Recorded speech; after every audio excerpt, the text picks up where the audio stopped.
Alright, I am pretty excited to get into this video, and that's because today we're going to be taking the very first shots with the Extar EP9.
Alright, let's get a couple things out of the way real quick. First off, I want to thank Extar for sending out this EP9 for us to do a review on. And I also want to give a big shout out to Pursuit Armory. They are a local gun store right here in my hometown, and they are handling all the FFL transfers for the channel. Now, if you guys want to check out Pursuit Armory for yourself, head over to my website, go to the weekly deals section, and there's always a link to Pursuit Armory. So the EP9 is chambered in 9mm, and this is the 6.5 inch barrel version, which is considered a pistol. They also have a carbine length version of this with a 16 inch barrel, and they also offer the EP45, which is chambered in 45 ACP, and soon they are going to be coming out with the EP10, which is chambered in 10mm. Now, being that this is the first shots video, this EP9 is completely stock. The only thing that I've done to this, I did tear it down, I cleaned it, I lubed it, and I installed the Gideon Optics Mediator 2. Now, the first thing I had to do when I got to the range was get my USPSA style targets set up, a couple pieces of steel, and I had to get this optic sighted in. Now for this video, I only put a 15-yard zero on it because all the targets we were going to be shooting were at close range, and we were just shooting in the competition bay. Now when we come back to do the full review video, we'll probably stretch it out a little further because I'd really like to see how accurate this is at distance. Alright, first piece of steel, we've got all our hits. Alright, our next target. These are a new style target. I just got these from our friends over at the Allen Company. But these have a circle instead of a square A zone. So we've got all our hits in the 0 zone. We got one outside. Alright, this is nice. We've got all our hits in the 0 zone.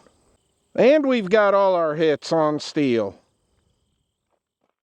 Now, one of my favorite things about this gun after shooting a couple rounds through it was how comfortable it is to shoot. Now, I'm a big guy. I'm 6'3", and I got a pretty long arm reach.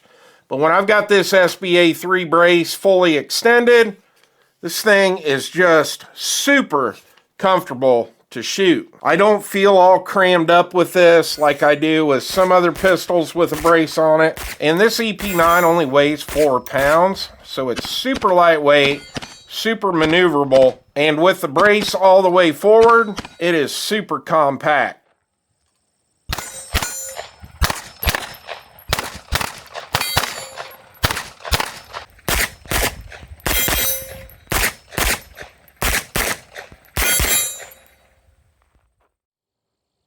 All right, we've got all our hits on steel.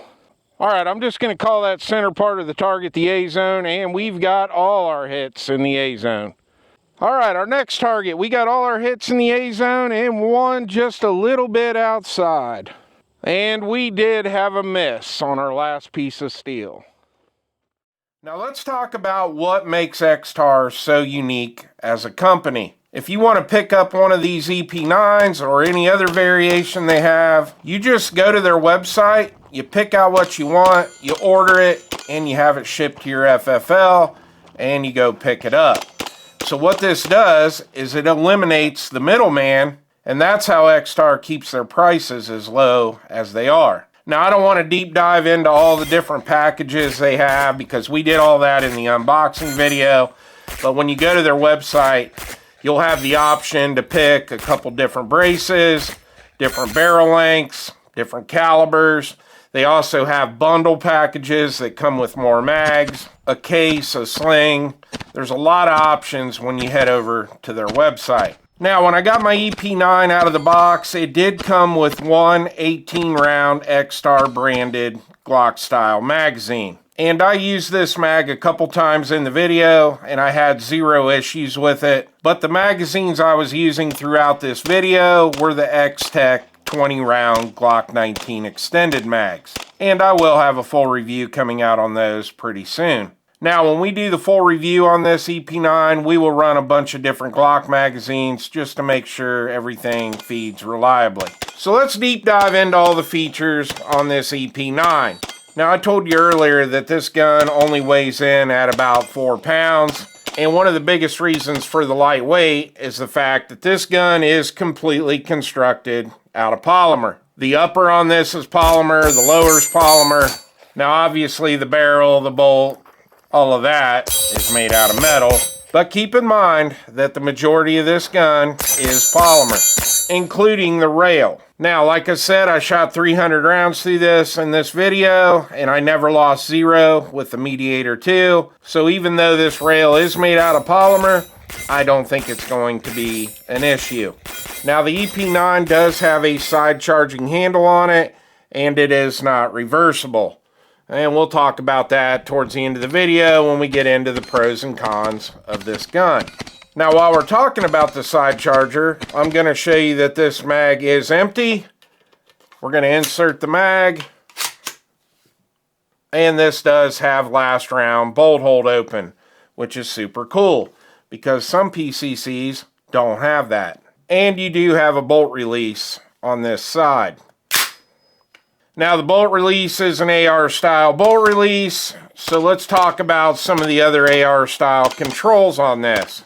So this does have an AR style safety selector on it, but it is only a one-sided safety selector. And we'll talk a little bit more about this towards the end of the video when we dive into all the things I'm going to do to this before we take it back out for the full review.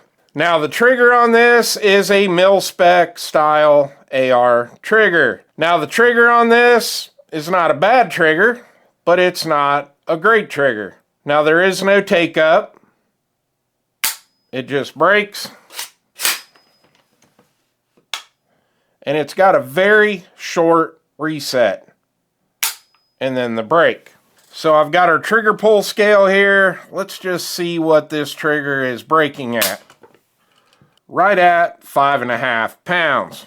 Now, being that this is an AR style trigger, you will be able to punch the 2 pins out and replace this trigger with whatever kind of trigger you want. Now, while we're talking about the trigger, let's talk about the trigger guard on this. And as you can see, it's got a nice big trigger guard.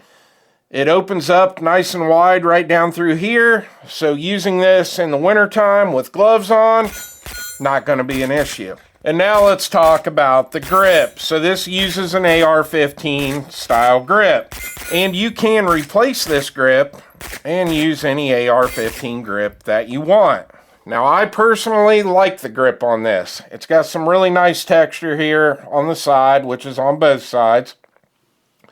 It does not have any texture on the back or on the front, but I really like the angle on this and it feels really good in my hand. So I'm going to actually leave this grip on here. And even with my big hands, there's still quite a bit of grip sticking out below my pinky. So I have no reason to change it. But if you have a favorite AR grip, you can swap it out. Now let's talk about the handguard on this. And it's actually a nice, functional, comfortable handguard. Now I do like to C-clamp grip when I shoot. So basically what I was doing was grabbing the handguard and putting my thumb right here in front of the rail. And I find it extremely comfortable. Now if you look closely at this, it does have some serrations on the handguard. And even though my hands were sweating, I wasn't having any issues sliding around on this handguard. And if you want to mount some accessories, well, you've got plenty of M-LOK slots to put a light on here. You can put a forward grip here on the bottom, and you also have those M-LOK slots on this side. Now, if we look out here on the front of the handguard, we've got kind of a blast shield, I guess we could call it. This is not a compensator. It's not a flash hider.